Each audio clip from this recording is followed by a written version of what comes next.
병실에서 하나님과의 약속이 있었잖아요. 소원 기도를 했던 조지 밀러의 기도를 보면서 하나님 저를 이렇게만 세워주신다면 저도 이렇게 고아를 돌보는 일을 하겠다라고 소원을 하셨는데 그 약속을 이제 지키게 되셨을까요? 한 2004년 그때쯤 우리 와이프가 처음 저한테 이제 입양에 대한 이야기를 꺼냈는데 그게 이제 딴 건 아니었고 그때 샘물교회가 릭 워렌 목사님의 목적이 이끄는 삶 그 책을 가지고 40일 새벽 기도를 했어요. 네. 그때 정말 우리 교회가 굉장히 뜨거울 때거든요. 그래서 개척하고 몇 년 안 됐을 때 그래갖고 정말 딱 새벽에 가면 온 성도들이 어린 자녀들을 다 데리고 나와서요. 무릎에 누워갖고 재워가면서 40일 새벽 기도를 했는데 그 새벽 기도가 딱 끝나고 났는데 갑자기 우리 와이프가 저한테 아주 맛있는 음식을 해서 기분 좋은 분위기를 만든 다음에 입양을 했으면 좋겠다는 거예요. 오. 내가 40일 새벽 기도를 통해서 예. 그 입양에 대한 그 도전을 받았다는 거죠. 그래서 입양? 근데 이제 제가 말씀드렸잖아요. 제가 IMF를 한번 겪고 네네. 굉장히 올라오면서 근데 그 2004년 때 제 사업에 약간 문제가 조금씩 생기기 시작했어요. 네. 그래서 제가 말을 안 했지만 약간 긴장을 하고 있는 상태였는데 제가 가난을 경험했잖아요. 네. 제가 내 자식한테는 그거 경험해주고 싶지 않다는 굉장히 강박이 좀 있어요. 근데 아이가 하나 더 생긴다는 게 저한테 굉장히 부담으로 다가오더라고요. 그래서 제가 살살 피해 다녔죠. 미꾸라지처럼 살살 피해 다녔는데 우리 와이프가 굉장히 지혜로운 게요. 내가 기분 좋은 날 특히 어떻게 맛있는 음식 제가 이제 맛있는 음식 먹는 거 좋아하거든요. 네. 음식을 맛있게 막 해주면 그걸 이렇게 먹는 거 기분 좋아하면 그때마다 이제 입양 얘기를 살살 하는 거예요. 네, 그때마다 이제 제가 또 저도 살살 피해가는 거죠. 한 몇 번을 피했는데 하루는 저한테 정색을 하고 나는 당신이 나랑 결혼하자고 할 때 그때 기억해? 당신 아무것도 없었고 화상의 그 흉터에 장애까지 있었는데 근데 내가 왜 당신이랑 결혼했는지 알아? 그러더라고요. 그래서 왜? 그랬더니 난 당신이 갖고 있는 꿈이 좋았어. 당신 나한테 조지 밀러 얘기하고 보육원 얘기했잖아. 예. 근데 애 하나도 입양 못하는 사람이 어떻게 보육원을 해? 와, 놀라셨겠네요. 지금 제가 이렇게 조용히 얘기했지만 그 당시 우리 와이프 굉장히 진지하게 말했거든요. 예. 우리 와이프가 한 카리스마 해요. 예. 근데 저한테 그렇게 딱 하는데 제가 딱 받은 느낌은 뭐냐면 내가 더 이상 물러날 데가 없다. 예. 여기서 내가 빠져나갈 수 없겠다. 그래갖고 제가 그랬어요. 근데 그때가 딱 어떤 시점이었냐면 우리 지금 은퇴하셨지만 안산 동산교회 그 김인중 목사님이 저희 교회 그 부흥사경회로 오시는 게 이제 얼마 안 남았었어요. 그래서 그럼 내가 이번에 그 새벽 기도회 때 하나님한테 가서 물어볼게. 내가 입양하는 게 맞는지 물어볼게. 그리고 이제 약속을 하고는 정말 딱 부흥사경회가 시작하자마자 이제 딱 가서 지금도 기억이 나는데 맨 앞자리에 가가지고 딱 앉아서 저는 부흥사경에 관심 없었어요. 그때는. 관심 없고 내가 하나님한테 이 독대를 통해서 우리 와이프가 나한테 하는 제안이 진짜 하나님의 음성이 맞는지 확인하고 싶었던 거예요. 그런 거 물어보면 당연히 맞죠. 그래도 확실하게 그런 거 맞지. 듣고. 이게 지금 시간이 지나서 그렇게 말씀하시는 아니 거지만 좋은 건 다 맞더라고. 좋은 건 다 맞더라고. 그래서 첫날 제가 딱 가서 진짜 단도직입적으로 하나님께 여쭈었어요. 하나님, 제 처가 저렇게 저한테 입양하자고 하는데 입양하는 게 맞습니까? 아무런 반응이 없었어요. 없었어요. 그래서 정말 너무 드라이하게 없었어요. 그래서 근데 그 다음날 또 가서 앉아가지고 앉자마자 눈 감고 하나님 똑같이 질문했어요. 하나님, 제 처가 저한테 저렇게 입양을 하자고 하는데 하나님 이게 하나님의 뜻이 맞습니까? 네. 그 마음속에 기도가 딱 끝나자마자 어떻게 봐요? 내가 네 처의 입을 통해서 너에게 말했는데 너 왜 내 말을 듣지 않니? 와, 정말 제 옆에서 귀에다 대고 직접 말씀하시는 것처럼 육성으로 말씀하시는 것처럼 그냥 그 자리에서 정말 말씀을 하시는 거예요, 저한테. 저는 새벽 기도를 그렇게 다니면서 그때까지 그런 음성을 하나님의 음성을 들어본 적이 없는 거예요. 이건 너무나도 강권적이고 압도적이니까 그 음성을 딱 듣는 순간에요. 제가 그냥 꼬꾸라졌어요. 이게 정말 하나님, 성령의 음성이 정말 압도적으로 들리니까요. 사람이 그냥 꼬꾸라지더라고요. 그러다 보니까 막 눈물이 폭포수처럼 흐르고요. 막 눈물 콧물 나고 그냥 거기서 하나님 앞에 그냥 그냥 꿇어 엎드리는 거죠. 뭐. 예. 그러면서 순간적으로 하나님 알겠습니다. 제가 입양하겠습니다. 이거 뭐 너무나도 분명한 계시니까 제가 네. 어떻게 빠져나갈 구멍이 없는 거예요. 근데 이제 그 다음부터가 이제 문제가 된 거죠. 네. 이제 현실이 됐잖아요. 그렇죠. 집에 가서 말을 해야 되잖아요. 예. 그때까지 안 하겠다고 뺀질거리고 계속 뺐는데 집에 가서 이걸 어떻게 말을 해요. 그냥 사람- 하나님의 음성을 근데 그 생각보다 그렇지가 않은 거예요. 갑자기 가서 싹 바꾸고 기도했더니 하나님 입양하래. 그리고 뭐 그렇게 말을 못 하겠고. 왜 못해요? 하면 되죠. 그런 여기 강하게 왔다고 얘기하면 되죠. 하루 경색이. 그 왜냐하면 하나님과 음성과의 그거는 나와 하나님과의 1대1의 그 인격적인 관계이기 때문에 사실은 와이프에게 설명했을 때 이 네. 와이프가 그걸 받아줄 수 있을까 사실 그런 것도 있었고 예. 또 바로 가서 그렇게 안 한다고 하다가 턱 한다고 하기도 좀 그렇고 해서 사실 그 음성을 듣고도 처음에는 조금 말을 못하고 조금 이렇게 거스로 맴돌고 있었는데 네. 그러다가 이제 와이프한테 말을 했죠. 입양을 해도 될 것 같다고. 그게 맞는 것 같다고. 그래서 이제 사실은 이제 입양 기간을 이제 찾아가서 입양을 하겠다고 이야기도 하고 했는데 이제 제가 방금 전에 말했던 것처럼 제 사업에 이제 문제가 좀 올 것 같다고 제가 예측을 예. 했잖아요. 제가 정말 예상대로 상태가 안 좋아지기 시작하는 거예요. 네. 2005년이 딱 되면서. 그러니까 이제 한 여름쯤 되니까 2005년 여름쯤 되니까 우리 와이프가 옆에서 이렇게 보니까 저 남자가 약간 지금 상태가 안 좋아. 네. 그러니까 반대로 와이프가 여보 우리 입양을 좀 연기할까? 당신 아무래도 사업이 좀 어려운 것 같은데 입양을 좀 연기하면 어때? 그리고 오히려 와이프가 저한테 묻는 거예요. 근데 그때 제가 하나님이 저한테 어떤 깨달음을 주셨냐면 만약 이게 입양이 아니고 그때 이제 제가 첫째가 둘째를 낳았을 때인데 네. 네 와이프의 배에 아이가 임신한 상태였는데 네 사업이 어렵다고 그래서 네 아이의 뱃속에 있는 아이를 나오지 말라고 막을 수 있느냐? 갑자기 그 깨달음을 저한테 딱 주시더라고요. 네. 아 그렇구나. 당연히 안 되는 거잖아요. 그래서 제가 먼저 입양 기간에 때 전화를 했어요. 와이프한테 말 안 하고 전화해서 내 입양을 해야 될 것 같으니까 아이를 보고 싶다고. 예. 그랬더니 뭐 조금 있으니까 기다렸다는 듯이 그냥 바로 연락이 와가지고 이제 예. 우리 셋째를 만나고 이제 11월에 그해 11월에 저희 셋째가 저희 집에 왔죠. 아유, 축복이 왔군요. 근데 이제 그런 고민 있잖아요. 입양하시는 분들이나 이렇게 하고 싶어 하시는 분들 보면은 그 자녀가 있으신 상태에서 입양을 하게 되면 그래도 차별을 하진 않을까? 나도 모르는 사이에. 그러니까 이런 고민에 대해서 좀 있으실 것 같아요. 어떠셨어요? 맞아요. 그러니까 사실 입양을 제일 주저했던 거는 두 가지 이유가 저한테 있었는데 하나는 뭐냐면 저는 이미 2명의 자녀가 있었잖아요. 네. 내가 입양한 우리 아이를 내가 낳은 아이와 차별 없이 똑같이 네. 사랑하며 키울 수 있을까? 그게 하나였고 두 번째는 뭐냐면 2명 키우는 것도 참 너무 힘든데 그렇죠, 그렇죠. 내가 뭐 진짜 유산을 받은 것도 아니고 경제적으로 참 한 달 한 달 이렇게 살아가고 있는데 내가 그래도 아빠로서 책임을 지고 데려왔는데 이 아이를 경제적으로 잘 서포트할 수 있을까? 이 두 가지가 사실 그렇죠, 제일 주저하는 그렇죠. 부분이었는데 네. 사실 나중에 얘기를 이제 이방 부모들끼리 얘기 나눠보니까 똑같이 저 같은 경험들을 다 그렇죠. 고민들을 하셨더라고요.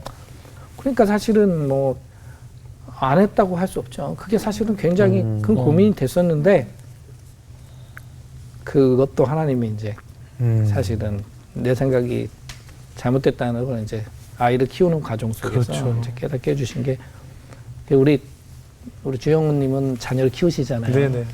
사실 이 부모가 자녀를 키우면서 제일 안타까울 때가 사실 아이들이 아플 때예요. 볼 때죠. 네. 특히 이제 어린 아이들 키울 때는 아이가 이렇게 열감기 같은 거 걸려가지고 맞아요. 밤에 잠을 못 자잖아요. 그럼 막 약을 먹여도 열이 안 떨어지고 막 그러면 그냥 막 물수건을 이렇게 해서 막 맞아요. 부모가 못 자면서 밤새 머리에다 올려주고 막. 네. 근데 하루는 우리 셋째가 네. 처음에 올 때부터 참 작았어요, 말로. 예. 그냥 그 자라는 중에도 보면 또래 애들보다 머리통 하나는 작을 정도로 얘가 작은 아이였는데 근데 애가 아프잖아요. 예. 그럼 얘는 그냥 끙 이렇게 소리도 안 내고 끙끙 앓기만 해요. 마음 아프게. 그러니까 더 이게 울지도 않고요. 막 그러고 있는데 그날 이제 하루는 이렇게 해갖고 이제 와이프는 너무 지쳐서 이제 자고로 가고 제가 옆에서 이렇게 계속 수건을 갈아주면서 옆에 이렇게 있다가 옆에 나중에 이렇게 누워 있는데 갑자기 그런 생각이 드는 거예요. 야, 부모라면 내가 자식을 키우는 부모라면 만약에 아이가 이렇게 아프다가 만약에 죽는다면 만약에 하나님이 네가 자식 대신 죽을 수 있겠냐 하면 네. 당연히 죽을 수 있잖아요. 네, 그죠? 이거는 네. 자식 키워본 부모는 맞아요, 알아요. 이 맞아요. 마음을. 근데 우리 첫째랑 둘째를 생각해봤어요. 그 순간. 나 죽으라 하면 죽을 수 있을까? 당연히 네네. 죽을 수 있다. 그럼 네가 우리 준경이를 위해서 만약에 네가 죽으라 하면 죽을 수 있을까? 똑같더라고요. 그렇죠. 그날 제가 확실하게 깨달은 거예요. 음. 아, 입양해서 키운 내 아이와 내가 낳은 아이는 하나도 차이가 없구나. 근데 그때 제가 이거 우리끼리는 이제 입양 가족끼리 입양의 신비라고 그러는데 이건 입양을 해서 키워본 사람들만이 아는 맞아요. 마음이에요. 그 정말 하나도 안 다르거든요. 예, 예. 오히려 어떤 측면에서 보면 이 아이가 세상 속에서 살아가면서 힘들 거 생각하면 또 긍휼한 마음이 더 있으면 맞아요. 있을까? 이게 다른 마음은 진짜 없어요. 그 입양의 신비 중에 하나가 같이 살다 보면 엄마 아빠를 똑같이 닮아요. 오. 외모가. 그렇지 않아요? 하나는 형제들끼리도 닮아요. 형제들끼리 닮죠. 전 그게 참 신비하더라고요. 저 주변에도 뭐 신하나 씨도 그렇고 주변에 입양한 가정들 보면 아이들이 닮아요. 하나의 차인표 씨랑 똑같고 하나는 신하나 씨랑 똑같고 닮아가더라고요. 키도 예. 막 큽니까? 이게 네. 그 서로 부부도 살다 보면 닮자요. 예. 부부도 닮아요. 부부도 닮아요. 이게 맨날 같이 살다 보면 똑같이 웃고 막 이러다 보면 이게 비슷해지는 거죠. 그래요. 예. 근데 진짜 아이들이요 닮아요. 와. 신기해 죽겠어요. 그러게요. 그럼 지금 아이가 셋입니까? 넷이에요. 넷이요? 네. 또 입양하셨어요? 아, 네. 아, 또 하셨어요? 이게 사실은 이제 그렇게 셋째를 키우면서 이제 제가 입양 이제 뭐 공개 입양 운동하는 네. 단체 같은데 이렇게 한국 입양 홍보회 이제 이런 데 가서 이제 활동도 하고 네. 근데 그때만 해도 입양 우리나라 입양 공개 입양 역사가 초기라서 네. 다 그 건강한 여아만 입양을 했어요.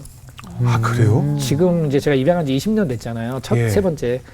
그러니까 아들은 키우는 거 힘들다고 생각하잖아요. 예. 근데 사람들이 대를 이어야다고 생각하니까 한국 사람들은 예. 낳는 건 아들을 하나면 요즘은 예. 하나요. 요즘은 한 명도 딸 낳으려고 해요. 요즘 엄마들 요즘 좀 아빠들은. 달라졌죠. 근데 예. 우리 시대 때만 해도 한 명이면 아들을 아들 낳으려고 할 낳으려고 때였는데 아들을 키우는 게 힘든단 말이에요. 그리고 예전에 공개 입양이 보편화되지 않았을 때 비밀 입양 때는요.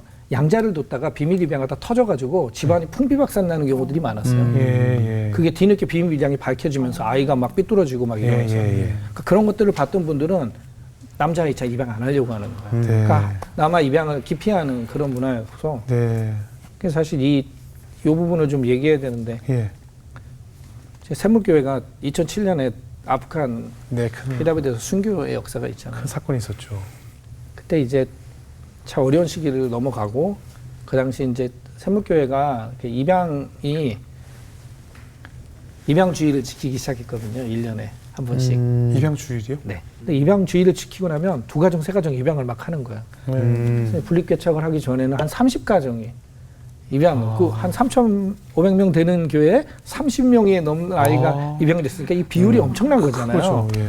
그래서 이렇게 입양을 갖다가 했는데 그 입양 가족들이 나름대로 우리 커뮤니티가 끈끈했는데 네. 그 순교 이후에 한 그 집사님이 저한테 그런 말씀을 하셨어요.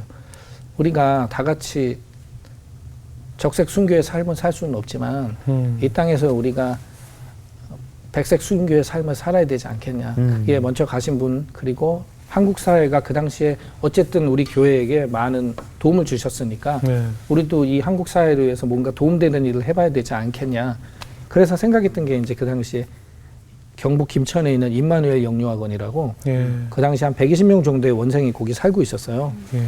근데 그때 이제 지금 자립준비 청년들을 위한 지원하는 재정 지원 정책 중에 이제 지금은 많이 개선이 됐지만 그때 처음 시작한 게 디딤씨앗 통장이라고 네. 이제 그 당시에는 맥시멈이 3만 원이었어요. 한 후원자가 한 아동에게 3만 원, 보육원 아동에게 3만 원 후원하면 국가가 3만 원을 매칭 펀드 해주는 거예요. 그럼 매달 6만 원씩. 지금은 그게 5만 원이 됐는데 네. 그래서 이제 근데 그게 이제 처음 시행 초기다 보니까 그 조사를 해보니까 그 120명 아이들에게 디딤씨앗 통장이 거의 없는 거예요. 그래서 이제 샘물 성도들이 그 보육원에 찾아가서 우리 샘물 성도들한테 이제 얘기를 해서 거기 있는 120명한테 디딤씨앗 통장을 다 만들어줬어요. 네. 그리고 아마 해도 보육원도 가게 될 거 아니에요. 네네. 이제 보육원 보니까 정말 애들이 전부 남자애들만 있는 거예요. 여자애들이 있긴 있는데 예. 다만이 남자애들만 있는 거예요. 몰랐네. 진짜 한국은 남자아이들이 입양을 안 하는구나. 예, 그래서 이제 자꾸 제 마음에 아들 하나 입양하고 싶다. 예. 뭐 그런 마음은 자꾸 이게 조금씩 올라오는 거죠. 첫째, 둘째는 성별이 어떻게 되나요? 아들, 딸까지 이렇게요? 이렇게. 예. 네. 그럼 가능해요. 예. 아들을 입양하고 싶은 마음이 자꾸 생기는 거죠. 그래서 이제 근데 문제는 이제 처음에는 와이프가 저한테 허락을 받았지만 예, 이제 이제는 제가 반대로 와이프한테 허락을 받아야 되는 입장이 됐는데 네. 어느새 우리 와이프는 이제 40이 넘은 거예요. 예. 40이 넘었던 예. 거죠. 그 뒤로 이제 7년이 지났으니까. 그러니까 이제 솔직히 3명을 주르륵 이렇게 육아를 하면서 이제 육아에서 조금 편해질만 했는데 네, 또 시작해야 되는 거죠. 이게 다자녀 가정의 이 부모님들은 좀 그런 엄마는 좀 이해하실지 모르겠는데 네. 육아라는 게 정말 힘들잖아요. 이게. 힘들죠. 근데 갑자기 이게 남편이 와가지고 또 시작하라는 얘기죠. 4번째 입양을 하자고 네. 하니까 처음에 우리 와이프가 네, 맞을래 그러지 않아요? 여보 나 이제 좀 실만한데 나 너무 힘들어. 예. 그리고 그때 또 사실 제가 사이클상 사업이 또 진짜 2005년보다 더 힘들 때였어요. 예. 그러니까 제가 그때 이제 같이 사무실을 제가 하는 사업을만 갖고도 안 돼서 투잡을 뛰고 있을 때였거든요. 그때 이제 친구들이 사무실에 있었는데 가서 제가 입양 얘기하니까 공통적인 반응이 넌 미쳤구나. 야, 넌 지금 3명 키우는 것도 너무 많아. 그리고 넌 그래도 셋째 입양도 했는데 뭘 더 추가하겠다는 거야. 예? 미쳤네 나한테. 추가. 이제 막 저한테 미쳤다고 하더라고요. 네네. 그러니까 이제 제가 와이프도 그렇게 말하니까 예. 그럼 제가 또 어떻게 해야 되겠어요? 기도? 제가 또 하나님한테 물어봐야지. 물으러 가야겠다. 물어보라면 안 하라니까 그런 거는. 네. 선한 거는 물어보라면 안 해요. 그래서 이제 새벽 기도를 작정하고 네. 갔어요. 그런데 참 희한하죠. 또? 첫날은 또 아무 답이 없었어요. 그래서 또 호구로 이게 또 내 혼자만의 욕심인가? 예. 그리고 이제 둘째 날 딱 가갖고 앉아가지고 하나님 제가 아들을 입양하고 싶은데 하나님 혹시라도 제가 외식하는 마음이나 제 안에 교만한 마음, 자고하는 마음이 있어서 이런 거라면 하나님 막아주시고 예. 정말 하나님 뜻이 뭔지 알려주십시오. 기도를 했는데 그런 새벽에도 뭐라 하세요? 주영우님 말씀이 맞아요. 네, 그죠? 하나님 딱 뭐라고 하셨냐면요. 네가 내 아들 하나만 키워주면 안 되겠니? 예. 내 아들 하면. 근데 저는 그 순간까지도요. 예. 제가 키우는 자식이 제 아들이라고 제 딸이라고 생각했어요. 그래요. 근데 하나님이 그날 네 아들을 하나 키워주겠냐고 안 하시고요. 하나님 뭐라고 하시냐면 내 아들 하나 키워주면 안 되겠냐고 하셨어요. 그때 제가 깨달은 게 뭐냐면 입양에 대한 답을 받으러 갔다가 하나님이 각 자녀간에 대해서 네가 키우고 있는 네 아이의 소유가 네 것이 아니라 내 것이라는 걸 그날 하나님이 그 새벽에 저한테 동시에 가르쳐 주신 거예요. 입양을 허락해 주신 건 첫 번째지만 더 중요한 건 네가 키우고 있는 그 아이가 그렇죠. 내 소유야. 그렇죠. 그러니까 네가 지금 재정적인 문제나 이런 걸로 고민할 필요가 없는 게 그건 네 아이가 아니고 내 아이니까 내 아이는 내가 키우시는 거잖아요. 네. 갑자기 그 음성을 딱 듣는 순간에 그렇구나. 내가 입양해서 키우는 이 아이는 내 아이가 아니고 하나님의 아들이구나. 마음이 너무 편안해지는 거예요. 네. 진짜 거짓말처럼요. 제가 그 투자 받은 거 그것까지 다 빠그러졌거든요. 예. 우리 아들이 지금 12살인데 12년 동안 너무 잘 살고 있어요. 그래요. 그러니까 하나님이 공부하시고 경험하는 거예요. 그러니까 제가 우리 사역하면서 그런 얘기를 하는데 우리가요. 내 역량 안에서 내가 할 수 있는 한도 내에서 사역을 하잖아요. 그러면 기적을 경험할 수 없어요. 근데 내 힘에 부치는 일, 예. 내 능력으로 안 되는 일을 할 때 비로소 하나님이 일하신 걸 경험하게 되고 그렇습니다. 기적을 경험하게 되거든요. 아멘이에요. 아멘. 예. 그래서 어떻게 보면 입양을 통해서 하나님 그걸 저한테 깨닫게 해주신 거죠. 그래서 이제 확실해졌는데 어쨌든 이제 내가 말 확실한다고 되는 게 아니니까 제가 한 1년을 기다렸어요. 이번에는 반대로 제가 와이프를 1년 기다리게 했더니 와이프가 나한테 1년을 기다리게 하더라고요. 그럼 어떻게 하겠어요? 키워주는 주 양육자가 엄마시니까 그렇죠. 저는 이제 찍소리도 못하고 1년을 기도하면서 기다렸는데 하루는 이제 와이프가 한 1년쯤 지났는데 여보 나 이제 입양해도 될 것 같아. 그러시더라고요. 참 선하신 분이시네. 그래서 이제 입양 기관에다 얘기하고 기다렸더니 뭐 남자애들은 너무 많잖아요. 그러니까 뭐 바로 배정이 되더라고요 아이가. 그래서 이제 우리 넷째가 저희 집에 이제 2011년 12월에 저희 집에 온 거죠. 어떻게 넷째 입양을 보니까 또 셋째 때는 또 다르죠. 또 특히 남자아이고 하니까. 남자아이라서 그런 건 아니고요. 네. 세상을 바라보는 시각이 달라졌어요. 그래요. 셋째까지만 입양할 때까지만 해도요. 저는 여전히 제 시각은 우리 가정에 머물러 있었어요. 네. 내 가정, 내 자녀. 예. 어떻게 하면 내가 이 아이들을 잘 부양하고 이 가정을 잘 세워갈 수 있을까. 근데 넷째가 딱 오고 나니까요. 제 시야가 넓어지기 시작하더라고요. 내 가정, 내 자녀 밖에 있는 세상이 보이기 시작하는 거예요. 예를 들어서 입양되지 못한 아이들, 보육원에서 사는 아이들이 그때 하나님이 저한테 보게 하시더라고요. 네. 아마 제가 넷째를 입양하지 않았으면 아마 선아우트는 안 했을 것 같아요.